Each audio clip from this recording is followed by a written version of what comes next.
네, 시온 찬양대 은혜로운 찬양 고맙습니다. 오늘 성찬 예배 통해서 다시 한번 우리가 십자가를 믿음으로 굳게 붙들고 또 예수님 사랑하는 은혜가 있으시기를 주의 이름으로 축원합니다. 귀한 찬양 고맙습니다.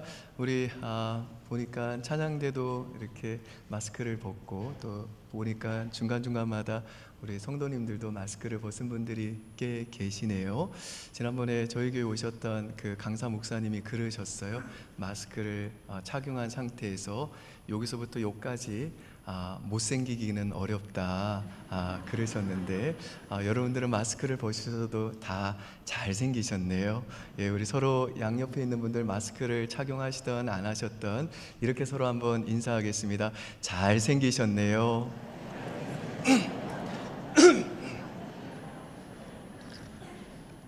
진심이시죠?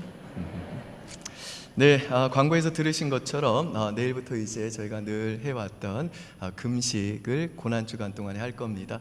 혹시 질병이 있으셔서 약 드셔야 될 분들은 무리하지 마시고 드실 거 드시고요. 약 드시면 될 것 같습니다. 그렇지 않은 분들은 뭐 물은 괜찮습니다만은 뭐 음식은 금식하시면서 그리스도의 죽으심을 묵상하고 부활절 맞이하신다면 더 큰 은혜가 있을 줄로 믿습니다.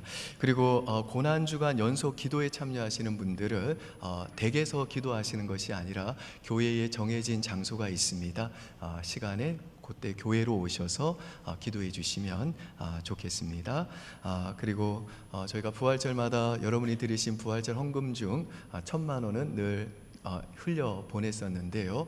이번에는 저희 교단에 속한 대구에 있는 진성교회라는 곳이 있는데 코로나로 인해서 교회가 많이 재정적으로도 어렵습니다.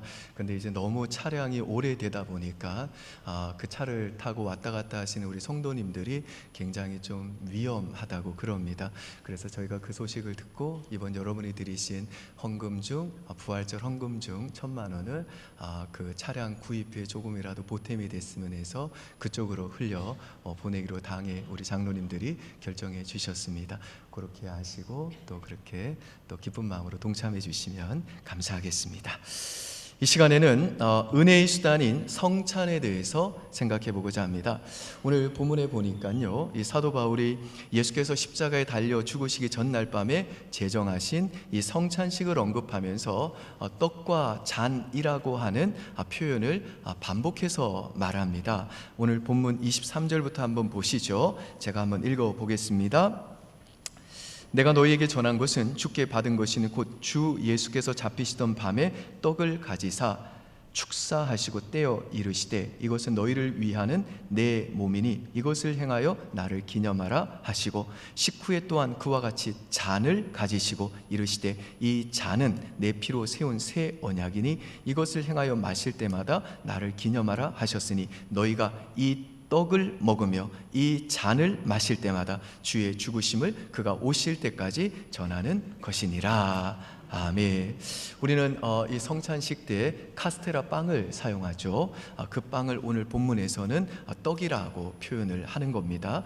그런데 우리가 성찬에서 예수님의 피를 상징하는 포도주를 마시잖아요. 그러면 떡과 포도주 그래야 될 것 같은데 오늘 본문에 보니까 절대로 떡과 포도주라는 표현을 안 쓰고 계속해서 떡과 잔이라고 그럽니다. 여러분 왜 그럴까요? 거기에는 그만한 이유가 있습니다. 24절에 보시면 예수께서 십자가에 달려 죽으시기 전날 밤에 제자들과 유월절 만찬을 하시면서 떡을 가지사 축사하시고 그랬는데 이 축사한다는 말은 축복한다 그런 뜻이죠. 떡을 가지사 축사하시고 떼어 이제 이것은 너희를 위하는 내 몸이다 그러면서 주었다 그렇죠. 그러니까 예수께서 떡을 이 가시적으로 제자들이 보는 앞에서 일부러 떼신 거예요. 찢으셨다는 것이죠. 그래서 제자들에게 그 떡을 나누어 주셨는데 그 떡은 뭘 의미하냐? 십자가에서 예수님의 몸이 우리를 위해 찢어진 것을 의미한다는 것입니다. 그리고 이 당시에는 이제 가죽 부대에다가 포도주를 담아 놓았다가 이제 그걸 마시려면 잔에다가 그릇, 용기에다가 이제 포도주를 부어야 되잖아요. 흘려야 된다고요. 그런 것처럼 이 성찬식 때 포도주를 담고 있는 이 잔은 뭘 의미하냐? 예수님이 의도적으로 그 잔에다가 이 포도주를 흘림으로써 그 잔이 우리에게 의미하는 바가 있는데, 그것이 뭐냐? 우리를 살리기 위해 십자가에서 예수님의 피가 흘려진 것을 그 잔이 의미한다는 겁니다. 그래서 이 성찬식에서 떡과 잔이라고 할 때 더 정확한 표현은 찢은 떡과 흘린 잔, 이게 더 정확한 표현이라는 것입니다. 그리고 그 찢은 떡과 흘린 잔이 가리키는 것은 무엇이냐? 우리를 위해서 십자가에서 그 살이 찢기시고 그 피를 흘리신 예수 그리스도의 죽으심을 의미한다는 것입니다. 여러분, 만약에 예수 그리스도께서 십자가에 못 박혀 죽지 않으셨다면요, 다시 말하면 예수님이 인간으로 성육신을 하긴 했지만 그분의 살이 찢겨지지 않고 그분의 피가 흘려지지 않았다고 생각해 보세요. 그럼 예수님의 그 살과 피가 우리에게 생명이 되지 않았겠죠. 그렇기 때문에 찢은 떡과 그 흘려진 잔은 뭘 상징하느냐? 우리에게 생명을 주시기 위해서, 그래서 우리를 다시 살리기 위해서 예수님의 그 살이 찢어지고 예수님의 피가 흘려진 것을 상징한다는 것입니다. 그래서 이 성찬 예식은 어떤 예식이냐? 우리가 이 떡을 먹고 잔을 마시면서 우리를 대신해서 그 살이 찢기고 그 피를 흘리신 예수 그리스도의 죽으심을, 주님 오시는 그날까지 우리가 증거하고 그 예수 그리스도의 죽으심을 우리에게 생각나게 하기 위해서 예수님이 친히 제정해 주신 성례, 즉 거룩한 예식이라는 것입니다. 여러분, 마태복음 27장에 보면요, 바라바라고 하는 인물이 나오는데요, 우리는 이 사람이 정확하게 무슨 죄를 지었는지는 모릅니다. 그런데 이 사람은요, 십자가 사형에 처해질 만큼 악한 일을 행한 죄인이에요. 그런데 당시에는 이스라엘의 이 최대 명절인 유월절이 되면요, 제수를 하나 풀어주는 풍습이 있었습니다.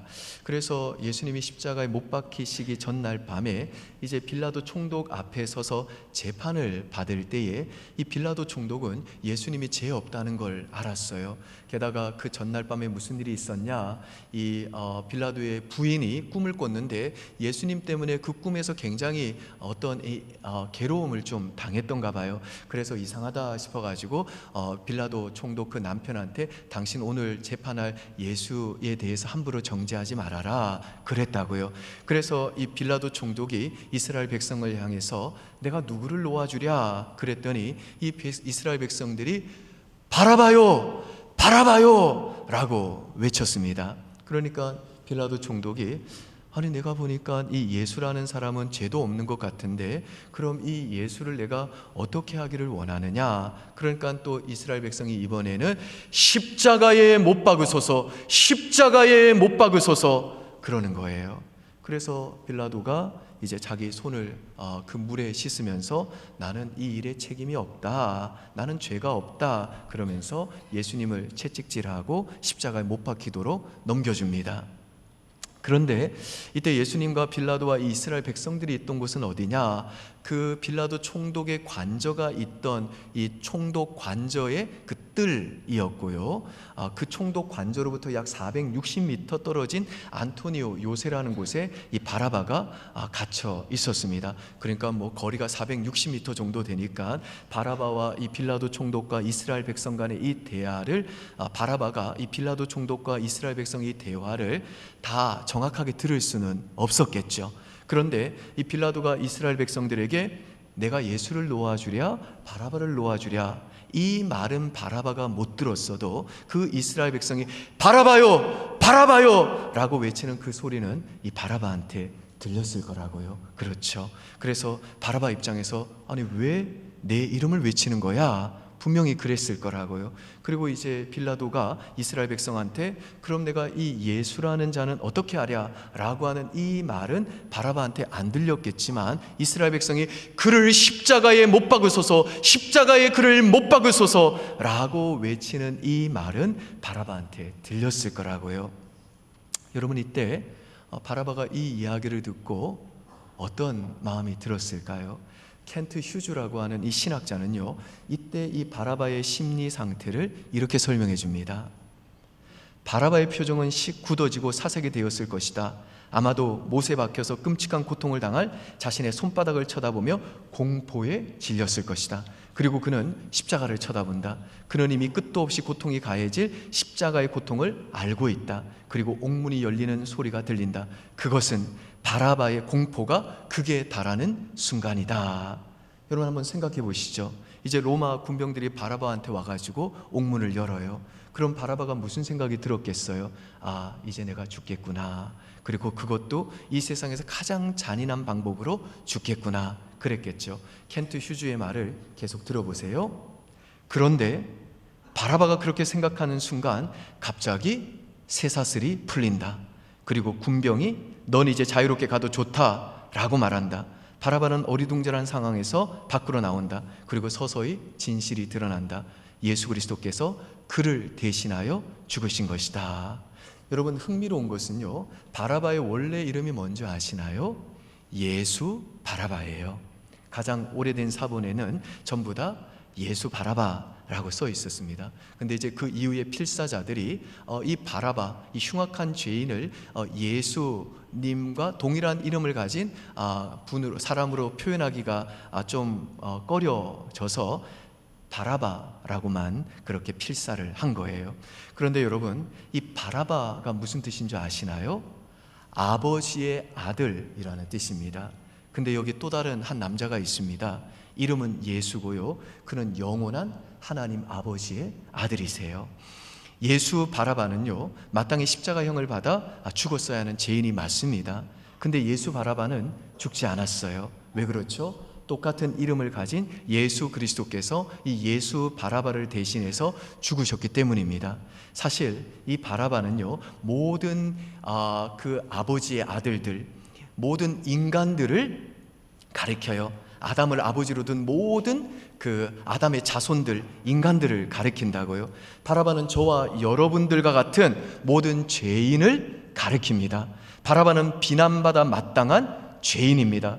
여러분 한번 생각해 보세요. 이스라엘 백성이 바라바요, 바라바요, 그를 십자가에 못 박으소서, 그를 십자가에 못 박으소서 라고 외칠 때 그 감옥에서 그 말의 문맥을 이해하지 못한 채 그 외침만 들었던 바라바는 무슨 생각이 들었겠어요? 아, 온 세상이 나를 비난하고 있구나. 온 세상이 나를 십자가에 못 박아 죽이라고 하고 있구나. 그런 생각이 들지 않았겠습니까?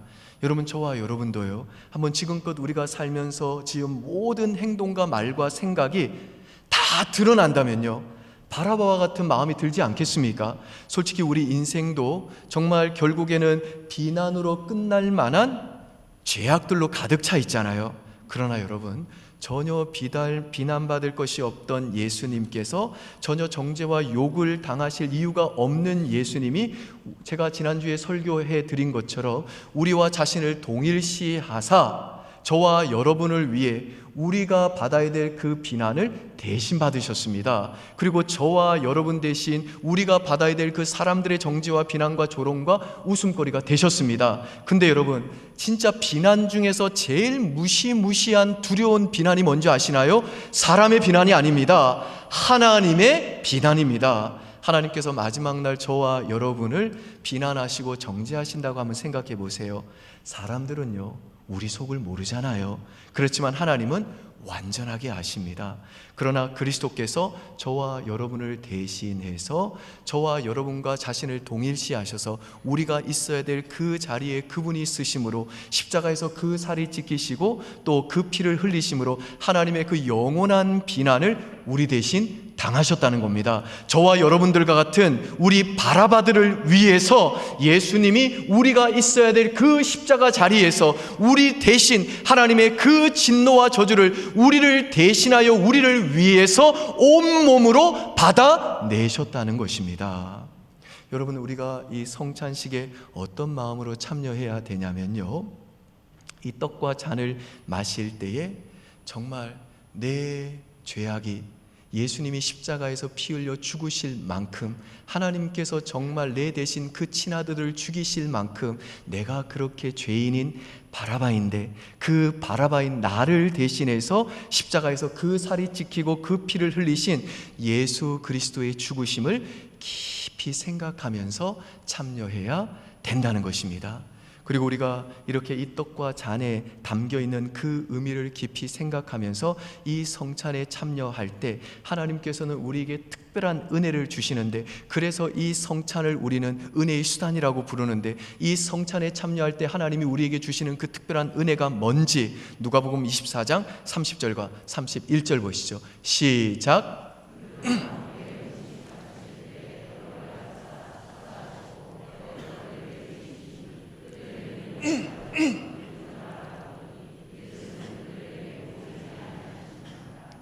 자, 이 말씀은요, 이 부활하신 예수님께서 엠마오로 가던 그 두 제자 집에 가셔서 음식을 함께 먹을 때 일어났던 사건을 소개하는 말씀입니다. 사실 이때까지만 해도요, 엠마오로 가는 두 제자는 하나님 말씀을 통해 이미 그 마음이 뜨거워지는 경험은 했습니다만은 지금 그들과 함께 하시는 이 예수님이 부활하신 예수님이라는 걸 모르고 있었습니다. 그런데 부활하신 예수님께서 이 두 제자들과 식사할 때 뭘 하셨냐면요, 떡을 가지사 축사하시고 떼어 그들에게 주셨다 그러죠. 근데 흥미로운 것은요, 오늘 본문에도 그렇고 성경에서 이 떡을 가지사 축사하시고 떼어 주셨다, 이 네 가지 동사는 언제나 성찬식을 할 때만 사용되는 표현입니다. 그러니까 지금 예수님께서 이 두 제자들과 단순하게 음식을 드신 것이 아니라 성찬식을 했다는 거예요. 그랬더니 이 두 제자에게 어떤 일이 일어났느냐, 이미 이 두 제자는 예수님과 함께 가면서 말씀을 들을 때에 그 예수님이 누군지 몰랐지만 그 말씀을 예수님이 풀어주실 때에 그 말씀을 통해 가슴이 뜨거워지는 은혜를 받았지만 여전히 예수님이 누구신지는 몰랐는데, 이 성찬식을 할 때 어떤 일이 벌어졌느냐, 그들의 눈이 갑자기 밝아져서 지금 당신과 함께 있던 그분이 부활하신 예수님인 줄 알아보게 됐다는 거예요. 그러니까 우리가 떡과 잔의 의미를 생각하면서 성찬식이 임할 때 하나님은 이 성찬식 때만 주시는 특별한 은혜가 있는데, 말씀을 통해서도 우리의 가슴이 뜨거워지는 은혜를 주시는 하나님이시지만, 우리가 이 성찬식에 임할 때 하나님이 주시는 그 특별한 은혜는 뭐냐?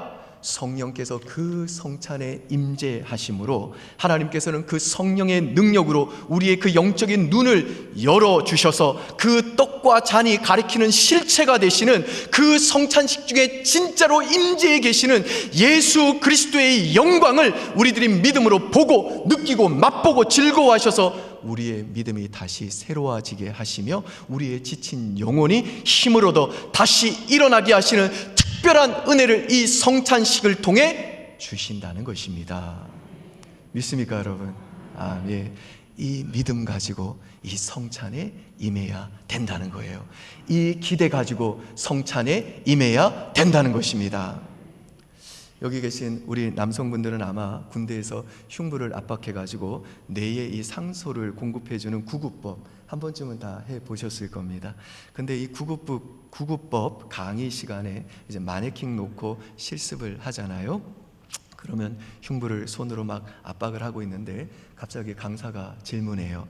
혹시 흉부를 세게 압박하다 보면 갈비뼈가 뚝 부러지는 경우가 있습니다. 그러면 굉장히 그 환자가 아파할 텐데 그래도 계속 흉부 압박을 해야 되나요? 그때는 잠깐 멈춰야 되나요? 그렇게 질문을 한다고요. 여러분 어떻게 해야 될까요? 갈비뼈가 부러져도 계속 흉부 압박을 해야 돼요. 갈비뼈는 나중에 다시 붙으면 되죠. 그런데 그 순간에 그 갈비뼈 부러졌다고 흉부 압박을 멈추면요, 뇌에 산소가 공급되지 않기 때문에 그래서 죽는 거예요. 그리고 또 흉부 압박을 막 하고 있으면 또 이 간호사나 혹은 강사가 또 마귀처럼 막 속삭여요. 어떻게 속삭이냐? 그러면 혹시 흉부를 세게 압박하다 보면 갈비뼈가 뚝 부러져가지고 그 갈비뼈가 장기를 찌르면서 갑자기 코피가 줄줄 흐르게 되는 경우가 있는데 그때는 어떻게 해야 되냐라고 물어봐요. 여러분 그때는 어떻게 해야 되겠어요? 제가 여러분들한테 손들라고 그러면 여러분이 오답을 내면 부끄러우시니까 속으로만 한번 답변해 보세요. 그럴 때는 어떻게 해야 될까요? 여러분 중에 분명히 그러실 분 계세요. 코피가 난다고? 그러면 잠깐 멈춰야지. 그러실 분들 계시죠? 그래서 죽는다는 거예요.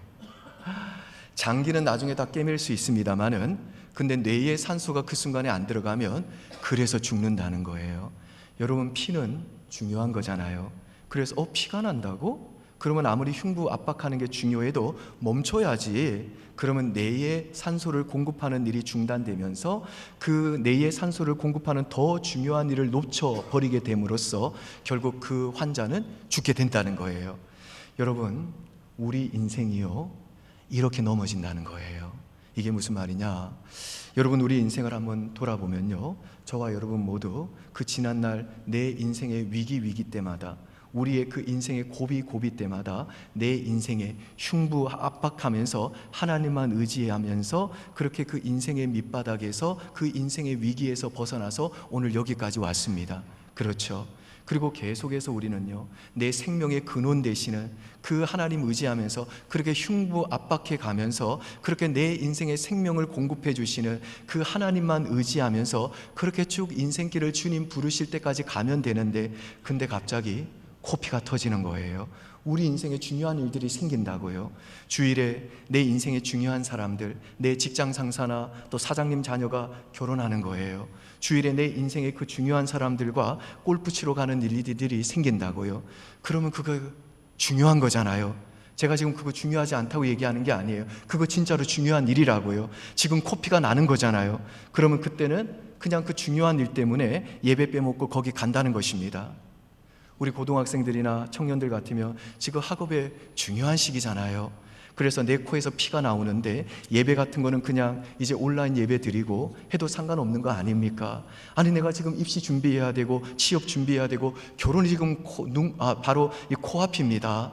이런저런 내 인생의 중요한 것들 내가 준비를 해야 되는데 예배나 교회, 모임 같은 거 중요한 게 아닙니다. 지금 내 인생에 피가 철철 나고 있는데 그거부터 해야지. 지금 신앙생활에 내가 신경 쓸 여력이 없습니다.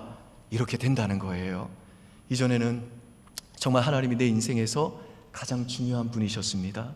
흉부를 계속해서 압박해가지고 내 뇌에 산소를 공급하는 것이 가장 중요하듯이, 내 생명과 직결되듯이 하나님이 내 인생의 영적인 산소를 공급하시는 내 생명의 근원이 되시는 내 인생의 가장 중요한 분이셨다고요. 그분이 내 생명 그 자체였다고요. 근데 그 중요한 하나님이 보잘것없는 나에게 배우자도 주시고 자식도 주시고 그 인생의 위기 때마다 부르짖었더니 나를 그래도 살 만큼 그렇게 위기의 가운데 회복도 시켜주시고 직장도 주시고 대학도 들어가게 해주시고 병도 알았지만 그 병으로부터도 고침받게 해주시고 좋은 의사 선생님 만나게 해주시고 좋은 시대 만나서 좋은 약으로 고침받게 해주시고 건강도 얻게 해주시고 이제는 여행도 좀 가게 하시고 여가 활동도 할 수 있는 여유도 주시고 돈 벌 수 있는 능력도 주시고 내 자녀들 잘 자라게 해주시고 중요한 일, 중요한 직책, 중요한 돈도 주셨는데, 근데 어느샌가부터 하나님이 나에게 선물로 주신 그 가정, 그 자녀, 그 직업, 그 여가 생활, 그 직책, 그 건강, 그 여유, 그 돈이 어느새 내게 하나님보다 더 중요한 일이 돼버렸다는 거예요. 코피가 흐른다는 거예요. 피가 철철 난다는 거예요. 피가 보인다는 겁니다. 여러분, 이거 되게 중요한 일이에요. 제가 중요하지 않다고 하는 게 아닙니다. 진짜 중요한 일입니다. 그래서 그거 일단 처리해야 되잖아요. 근데 코피가 난다고 흉부를 압박해서 뇌에 산소를 공급하는 일을 멈추면 우리는 죽는 것처럼 우리 인생에 중요한 일들이 생겼다 해서 그 중요한 일 때문에 정작 우리 인생에서 가장 중요한 분이신 그 하나님이 우리 인생에 덜 중요한 분이 되게 되면 그때부터 내 인생은 무너지게 된다는 것입니다. 그게 내 인생을 무너뜨린다는 것입니다. 사랑하는 여러분, 저와 여러분들은 신앙생활 하면서요, 하나님 잊지 않는 것 중요합니다만은 하나님 잊지 않는 것만 중요한 게 아닙니다. 하나님을 잊지 않는 게 중요한 게 아니라 지금 하나님이 정말 내 삶의 중심이냐 아니냐, 이게 중요하다는 겁니다. 만약에 하나님께서 내 삶의 중심이 아니다, 그러면 우리 인생은 그때부터 무너지게 된다는 겁니다. 여러분, 저와 여러분은 적어도 하나님을 안 잊었잖아요. 그래서 오늘 교회도 나오셨잖아요. 이거 뭐 대단한 일 아닙니까? 다들 그냥 편하게 온라인 예배 집에서 드리다가 자기 중요한 일들 하면서 여가생활 보내는데 여러분은 그래도 이렇게 예배 나오셨잖아요. 다들 하나님을 잊고 사는데 그래도 저와 여러분은 하나님을 예배 드린다고 나오셨잖아요. 적어도 여기 있는 우리들 중에 단 한 사람은 하나님을 잊어버린 게 아니라는 겁니다. 오늘 여기 계신 여러분들은요, 다 그래도 주님을 생각하고 있다고요. 내 인생 다 하나님의 은혜라는 거, 그리고 하나님이 여기까지 날 이끄신 거 다 알고 있다고요. 그런데 하나님을 잊지 않는 게 중요한 게 아니라는 거예요. 우리는 하나님을 잊지 않아도 얼마든지 우리 인생이 무너지는 것을 경험할 수 있다는 겁니다. 언제 우리 인생이 무너지냐? 하나님을 잊지는 않지만 어느샌가부터 하나님이 내 삶의 중심이 아닐 때 우리 인생은 그때부터 무너지게 된다는 겁니다. 내가 오늘 예배는 드릴 거야.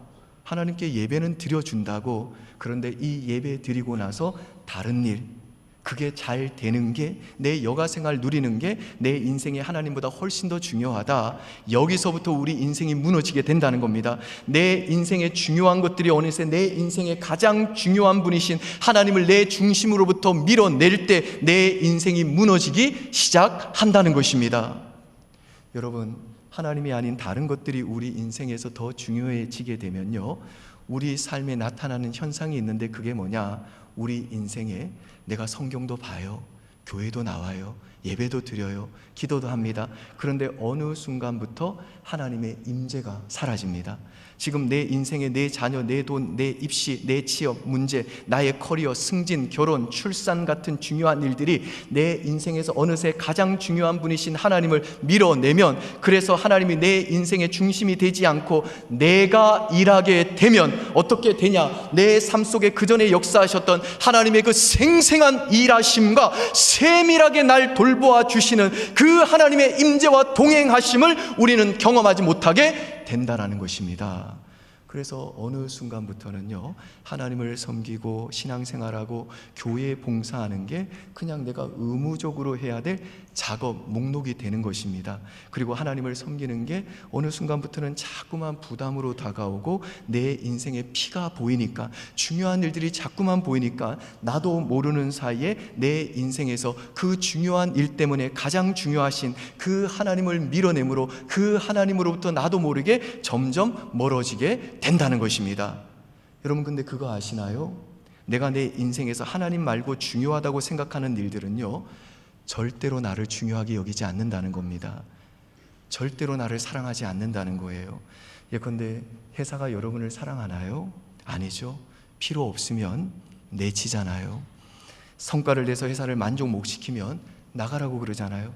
그동안은 열심히 회사를 위해서 그렇게 많은 유익을 끼쳤음에도 불구하고 나이 들어보세요. 이제 유능한 사람들이, 젊은 사람들이 올라오니까 나이 든 당신은 이제 그만두라고 그러잖아요. 그러니까 이 세상은요, 나에게 엄청 중요한 일을 맡겨놓고서 내가 그걸 못하면요, 날 중요하게 여기지 않는다는 겁니다. 내가 나이 들어 더 이상 필요 없다 생각되면 나를 가차없이 버린다는 거예요. 이게 우리가 인생 살면서 경험하는 실망이고 인생의 허무감이라는 것입니다. 그런데 우리 하나님은 어떤 분이십니까? 내 인생이 너무너무 중요하셔서 바라바와 같은 죄인인 날 위해서 자신의 그 친아들의 인생조차 중요하게 여기지 않으신 분이 우리 하나님 아버지시라는 겁니다. 그리고 우리 예수님은 누구시냐? 내 인생이 그 죄와 사망의 그 저주로부터 살아나는 것, 내 인생이 잘 되는 것, 내 모든 죄악으로 인해 하나님의 진노와 저주로부터 내가 다시 살아나는 것, 내 인생이 그래서 생명을 얻는 것이 너무너무 중요하셔서 자신의 인생이 무너지는 것, 자신의 육체가 찢어지는 것, 자신의 피를 쏟아지는 것도 중요하지 않다고 생각하실 정도로 내 인생을 그렇게 존귀하게 여기시는 분, 그분이 바로 저와 여러분이 믿고 있는, 저와 여러분이 구주라고 의지하는 예수님이신 줄 믿습니다. 사랑하는 여러분, 그러면 우리가 언제 다시 이 하나님을 내 인생의 중심에 모시게 될까요? 언제 그렇게 모실 수 있느냐? 우리들이 성령의 능력으로 다시 영적인 눈이 열려서 정말 바라바와 같은 죄인인 내 인생을 그 예수님이 얼마나 중요하게 여기셨는가를 바라볼 때만 내가 하나님보다 더 중요하게 생각했던 것들을 내려놓게 되고 내 인생에서 가장 중요한 분이신 그 하나님을 다시 내 인생의 중심에 모실 수 있는 겁니다. 그리고 우리가 그렇게 성령에 의해서 영적인 눈이 열려 내 인생을 중요하게 생각하신 그 하나님을 다시 한번 깊이 만나고 그 하나님의 사랑을 다시 한번 깊이 경험하고 그분을 내 중심에 모시게 되면 우리 입술에서 어떤 믿음의 고백이 터져 나오냐? 아, 그렇지. 내가 맨날 내 스스로 중요하다고 여기는 것들을 찾아다니다가 배신당하고 거절당하고 상처받고 실망하고 충분치 않다고 느꼈지. 하나님, 내가 이제는 다시는 착각하지 않기를 원합니다. 내 인생이 얼마나 중요하셨기에 사랑하는 그 친아들의 목숨조차 중요하게 여기지 않으셨던 그 하나님께서 내 인생의 문제, 내 영혼의 문제가 너무너무 중요하셔서 내 대신 그 친아들을 십자가에 못 박으심으로 내 인생이 이미 부활과 영생의 복을 확보하게 하셨군요. 그러므로 하나님, 내가 이제는 다시 인생 살 때에 주님 부르시는 그날까지 착각하지 않기를 원합니다. 정말 인생을 살고 보면 별거 아닌데 하나님이 주신 그 중요한 일 때문에 가장 중요하신 그 하나님을 놓치면서 내가 이 사람한테 뭘 잘 못 보이면 이 기회 놓치면 내 인생 망할 것처럼 그렇게 인생 무겁게 생각하지 않겠습니다.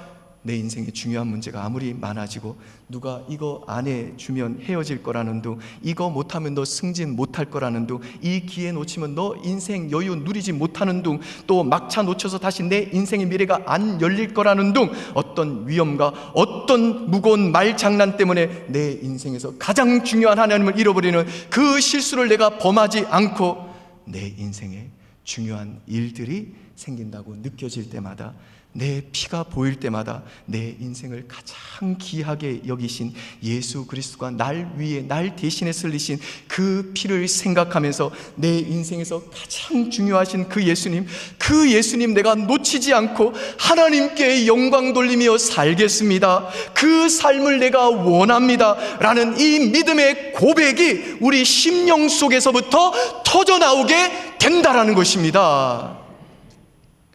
진짜 믿으십니까, 여러분?